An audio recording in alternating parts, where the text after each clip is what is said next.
Black farmers. Imagine how healthy we would be if we had more black farmers, or let's pretend we have only black farmers, right? I'm talking about the way that the Midwest is going to fall apart without federal funding, specifically all of these farmers, right? But one group that's going to do well is black farmers because they never got all of these handouts. And so I am not opposed to a strategy where we do let some of these rural Midwestern towns kind of fall apart on their own doing and take that as a redistricting opportunity. But think about this. Native Americans, how much healthier would our planet be and our land be if Native Americans had more farmland, which will be one of the groups that have the cash to do so. So I don't know, it's a silver lining I'm trying to think of. I was just trying to think if I've ever known a major farm or plant to have a food recall that was black owned, and if there is, I certainly can't think of it. Hey, what's going on, fam? Just come from feeding my chickens real quick. Y'all want to know why it's so important to encourage black people to get back to farming, especially in America, and why I go so hard for it? I don't know if you guys ever heard of Pickford versus Glickman. Pickford versus Glickman was the largest settlement ever paid out to black people, in America. And it was because the USDA purposefully discriminated against black farmers, when it came to loans and different things like that, to the point to where a lot of black people lost their farms. In the year 1920, there were close to 1 million black American farmers in America. By the year 2022, there's only 45,000 black farmers. So we go from 1 million black farmers to 45,000. That was intentional. That's why it's important that we need to get back to the land, get back to being farmers, raising our own food, being self-sufficient and providing for ourselves. Because remember, he who has the power to feed you has the power to starve you. So y'all remember when it was said that we taking all the black jobs? They really thought that we was going to be looking for black jobs, y'all. And I woke up this morning, I was scrolling through TikTok, and I saw this guy made a video, and I saved it to my favorite, so you can go look for it. And he said he was pretending to be MAGA on one of those other apps. He said they were doing a live, and the farmers were saying that they thought that the black people would be looking for jobs to work on their farms. Now, you got to be kidding me. Do they think we really looking for farm work? Do they not know that we are educated and we got degrees? And being a farm worker ain't even in the jobs categories that we be looking for. They really don't know how educated some of us are. They don't know how many degrees a lot of us have. They got to be really lost if they think that we want to come and work on their farms. They don't know that our parents and our grandparents growing up wouldn't even let us be outside if it wasn't no shade outside. Do they really think that we gonna work on a farm where ain't no shade trees at? I hate to disappoint y'all, baby, but you're gonna have to get somebody else to do it, because we ain't working on nobody's farm. Never. The only way you're gonna see black people working on a farm is if they own the farm, because we not working on nobody's farm as no workers. So I hate to disappoint y'all. If y'all thought those was black jobs that black people looking for, honey, you better think again. Because black folks that I know got good jobs. We've had a black president. We had a black vice president. We got black senators. We got black congressmen. We got black CEOs. We got black doctors. We got black nurses. We got black psychiatrists. We got a lot of good black jobs. Now, I don't know what y'all thought we was going to be farm workers for. We don't even want to work in the fast food industry. Those jobs, we don't want those kind of jobs. So, I hate to disappoint you MAGA people, but we don't do farm work. So get somebody else to do it. I'll like, share, comment, and repost. Drop in the comments y'all education and y'all good black jobs, because they don't think we got good black jobs out here. So we need to let them see it. So how many of you have heard of the Black Farmers Index? I didn't realize that this might not be a well-known thing. So I was going back and forth with a woman. She was very nice. And she had made a video telling all of us to basically knock it off with the vitriol towards the Arkansas farmers, because eventually it could hit food production farmers. And if JD Vance and Peter Thiel and their private equity firms start buying up food production farms, then all of our prices could go up, which is true. Although, fuck those farmers. So I thought to myself, yeah, I laughed because I was like, yeah, I don't get any of my food from any of those farms. I switched over to black farmers in our area 2 years ago. So we have black farmers, we have Hispanic farmers, we have Colombian farmers in our area that sell their fruits, vegetables, meat directly to the consumers. And there's an index. You can actually go online, and I just looked. It's nationwide. You can go look and find these farmers in your area. Here's the thing. I was talking to the gentleman who gives us most of our produce, and he made the comment that he's unaffected by any of this, any of the tariffs or any of these loans, because he never qualified for the loans. His business never qualified because of the color of his skin.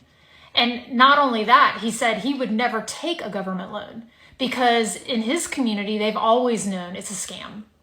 Like, they've always known that there's a carrot on the end of that is attached to some thing that the government was going to ultimately want or use against them in the future. And he said he owns all his land. He owns all of his equipment. The crews that he uses every season. He takes very good care of his workers. They come back every year. Like, he has no problems delivering his product. And I can say, like, I've had no change in my prices in the last 2 years. I've had no change in the quality of the product or like the variation of produce that I can get. And I love that. I love that for our relationship. I love that for our farmers in our area. So if you are not familiar with the Black Farmers Index, please check it out and support these businesses. They have the ability to show you farmers that are all organic, if that's your thing. They also can show you certified humane farms if you're getting your meat from them. Like, super helpful. And like I said, we've been doing it for years now, and it's been absolutely fantastic. We don't get any of our produce or meat from any of the large chains or any of those mass production farms. So, food for thought. Have a great day. To all my farmer neighbors, my name is Susie, and I live in rural Missouri. You were warned over and over and over. We told you there was no drag queen story hour. There were no furries in our school using litter boxes. But you guys refused to call the superintendent of the schools like I did. I called Rolla Public Schools and asked Dr. Dare if there was any truth to that. He laughed and said maybe I was watching too much TV. We told you that China signed 20-year contracts with Brazil for soybeans. You laughed in our face. I'm not going to say I told you so, but I do not want to bail you out for the next 20 years, and I will fight against it. China signed 20-year contracts with Brazil for soybeans because of Donald J. Trump. They don't want our soybeans. They don't want our beef. They don't want our wheat. They don't want anything we grow. As far as we're concerned, China can stick it up our ass. And can you blame them? Can you really blame them?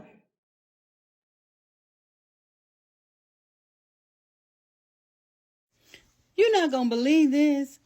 I saw that someone on Twitter were saying, the white farmers on Twitter were saying that when they had all these mass deportations, that they just automatically thought that they were going to send the black people to work their farms. the black farmers who had already lost their farms, and just, other black people, because they needed the help and they wanted the government to send them, I guess, criminals so they can work on their farms, so they can keep their farms. Because, me keeping my farm and not caring about you and giving you low wages, that's just the American dream, right? Stop it. Y'all need to stop this. This is just totally ridiculous. Little Johnny, little Susie, all the ones that you're paying all this money because you've gotten all this government money for free. You need to go get them out of college, which is what they used to do in the olden days. Get them out of college, get them out of their little jobs, and get them working that farm on the weekend. There you go. See, I fixed it for you. Hi everyone, this is George Cook at African American Reports. We knew that things would get worse for black farmers under a second Trump administration, and now we know how bad it's going to get. The United States Department of Agriculture has removed a certain designation that they gave to black farmers and other minority farmers to help them be able to apply for loans to help keep their farms afloat. I'm going to read from a summary that the USDA released. The United States Department of Agriculture has independently determined that it will no longer employ the race and sex-based socially disadvantaged designation to provide increased benefits based on race and sex. Now, you already know that this is bullshit when they say increased benefits. How can you be getting increased benefits when you never got what you were supposed to get in the first place? Black farmers have historically been discriminated against by the USDA and sometimes cannot even apply for loans that white farmers could get.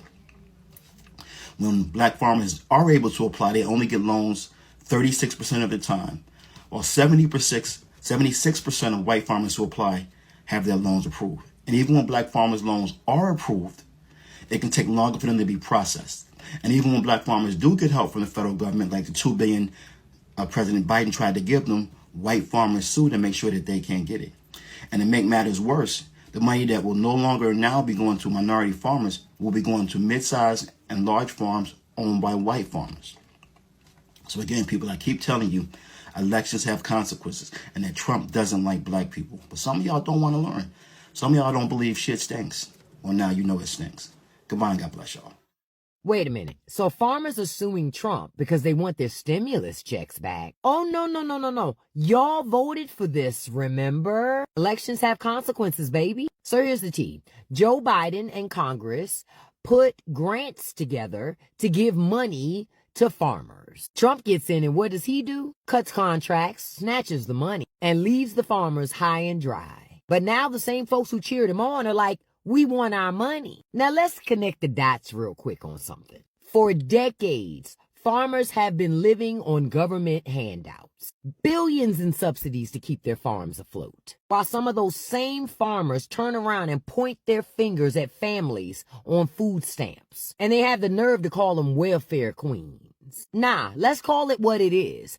The biggest welfare queens in American society are wearing overalls, not wigs and heels. And here's the irony.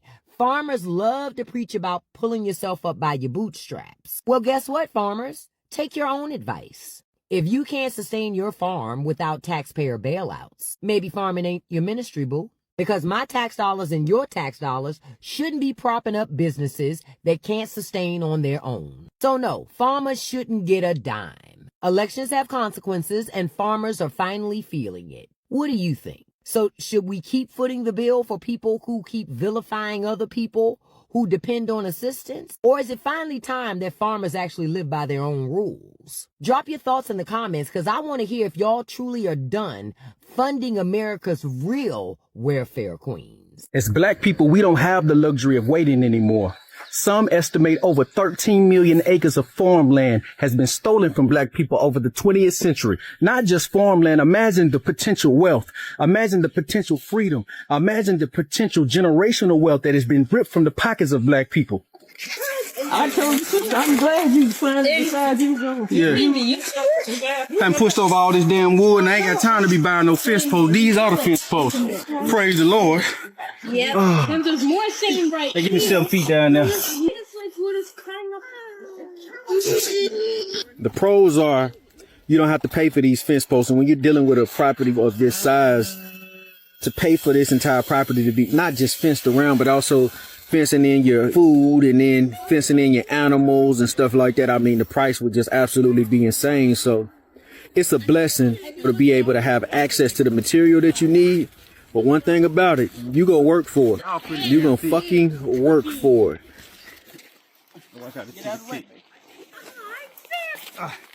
Go get your brothers in here. Are you guys gonna tell them what the names of the puppies are? I think this is the fat one. This one's name is Groot. That's the ugly one. This can. Yeah. Tell you, man, these different types of wood, some of this shit way more dense than others. Some of this stuff pretty light. And then some of this shit is heavy as hell. I'm truly thankful that we do have access to the materials that we need, but we've been out here cutting these fence posts. I haven't made up my mind if we're going to strip the bark and stuff like that off of them. I know that stripping the bark off of them is necessary so that we can get the proper coating on them so that they don't deteriorate or rot out or stuff like that over time. But I've been doing my research, and it seems like on a lot of this wood, plus we out here in a lot of sandy soil, so I don't have to worry about as much moisture getting to it. But even still with that, I'm still thinking we probably have about a 5-year lifespan on the short end, even if I don't strip the bark off of it and coat it with something.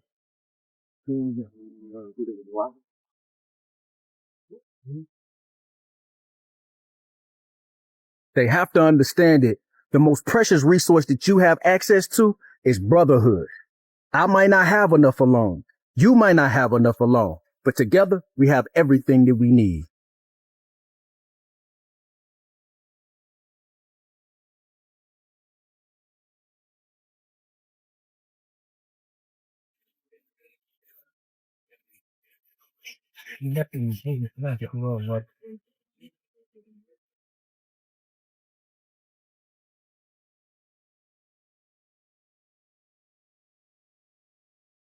Nobody's coming to save black people out of this hell.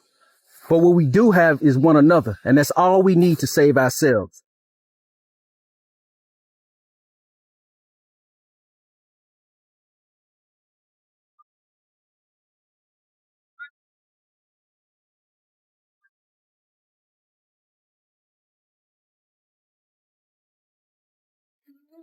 Tell the people what you do. Oh, we're not Conga fam. Sometimes it's best to not focus on the big picture. Instead, focus on small incremental tasks, and the big picture will take care of itself.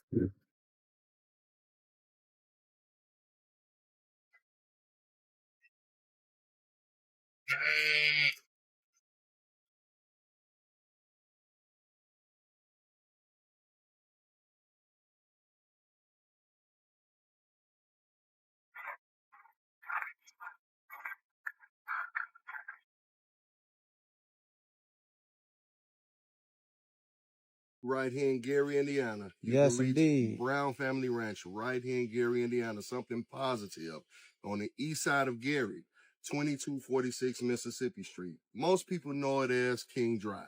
There's a lot of. So can you break down how agriculture can be more lucrative than a dope game? You feel me? This right here. It's going to take work. It's going to take time. It's going to take care. It's going to take knowledge on what to get, what not to get. But this right here, buying you up a little land. If it's 3 or 4 acres, that's good. You know, if you do, also make sure that is in the agriculture part of wherever you're going to, you know, or even the rural part of wherever you're going to. Get you a few livestock, pieces of livestock, raise them. Again, you can take them to auction them off, or you can be a private seller. Beef is going for maybe about $7-8 a pound right now. So just imagine you raise one of these calves up to maybe about three or maybe 4,000 pounds. You do the math on that. And you said $7-8 a pound? Yes, right now. And then you say they could be raised up to how many? You want to try to get them up to at least 4,000 pounds. 4,000 pounds. Yeah. That's a lot of paper right there. That's a lot of paper. Every time my life was good. I love horse, love being outside, love riding, love riding Tootsie, Red, Chance, and Riley. What's the most valuable lesson you learned doing this? Taking care of them. Taking care of? Yes, sir. Why those words? Because you have to take care of them to, build a bond with them. And once you build your good bond with them, y'all got good communication. Y'all doing y'all little riding. And it's a fun experience. Absolutely. Yes, sir. Appreciate you, family. No problem, bro. Yeah, and also we had different programs. Like I said, we hire people within the city, and even whatever town you're from, it gives them a sense of responsibility. Not only just working. You give people these kids and even teenagers, grown-ups, give them different things to do. A purpose for real. Idle time on people's hands, that's bad time. So when you come here, it's always something to do. So I feel like sometimes if they have different responsibilities, then that kind of keep people out of trouble. 100%. Peace and blessings, family. It's your brother, Eye of the Trenches, Young Will, man. We live in Gary, Indiana, on the east side of Gary, man. On a horse, man. On a black-owned ranch, man. We at Brown's Family Ranch. Y'all get here September 27th. It's a rodeo, man. Shout out my sister, Nova Carmichael. Look! This is the Eye of the Trenches! Trump just called me and said I need to destroy my crop. Let's chop this crop.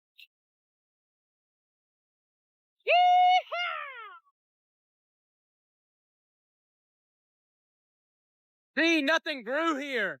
There's no point in even growing this corn. That's why I'm just mowing it all down. Nothing grew. I know it ain't no damn way that farmers thought that black people were going to go back and work in the fields. I know that it is not, that I know that these farmers did not think that black people were going to go back and work in those fields. There is no way that they could have possibly thought that. So they thought that they were going to send us back in the fields. But instead, Trump is going to put them in the fields. Him and his cronies are going to buy up their land, lease it back to them, and have them working in their own fields. Just because they thought that they was going to send some YNs back in the fields. That cannot be true. That cannot be real. Have you noticed that there's one group that has not made any noise or made videos complain about Trump's policies hurting them or their business? Black farmers. How many videos have you seen of black farmers, excuse me, making videos going, oh, I'm going to lose my farm because Trump cut off benefits. I'm going to lose my farm because the Department of Agriculture no longer gives me subsidies. How many videos have you seen of black farmers doing that? Did you know a black woman once started a farm to feed her entire community, but the system made sure it didn't last? I bet you didn't, so let's talk about it. What's up, y'all? I'm Antoinette. I talk about food, homemaking in the kitchen through a historical Black American lens. It's Black History Month, and every day I'm bringing you a new Black History food fact. Today we're talking about Fannie Lou Hamer, not just a civil rights leader, but a food justice warrior. In 1969, she started the Freedom Farm Cooperative to help Black families become self-sufficient by owning land, growing their own food, and raising livestock. She knew that real freedom wasn't just about voting, it was about feeding our own communities. But the U.S. government and local white leaders did everything they could to shut it down.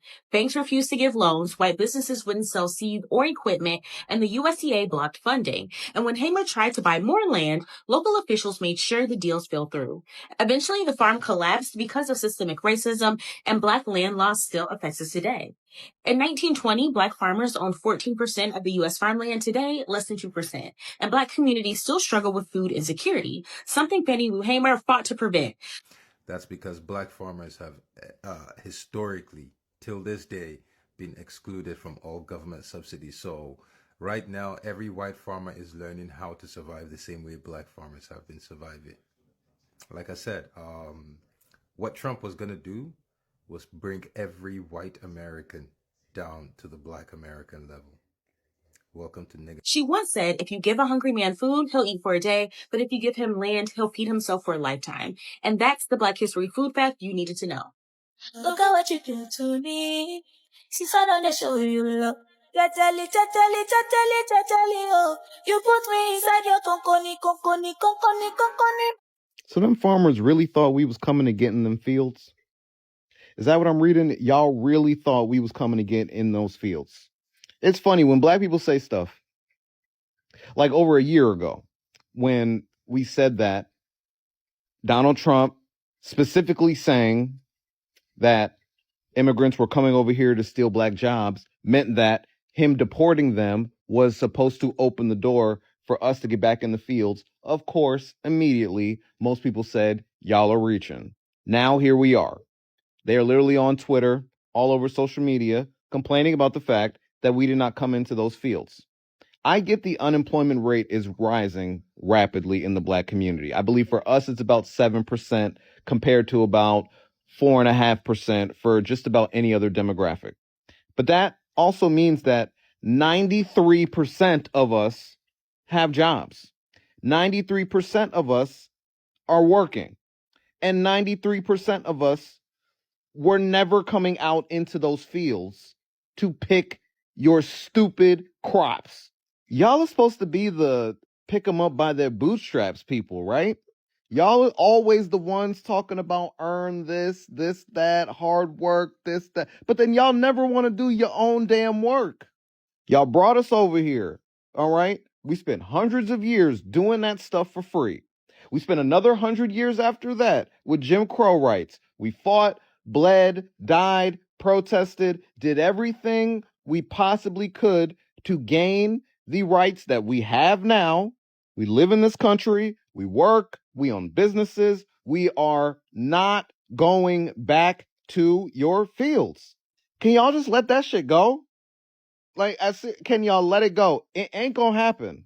And there's nothing you're gonna do to make it happen. You don't got the numbers. You don't have the manpower. We're not going back.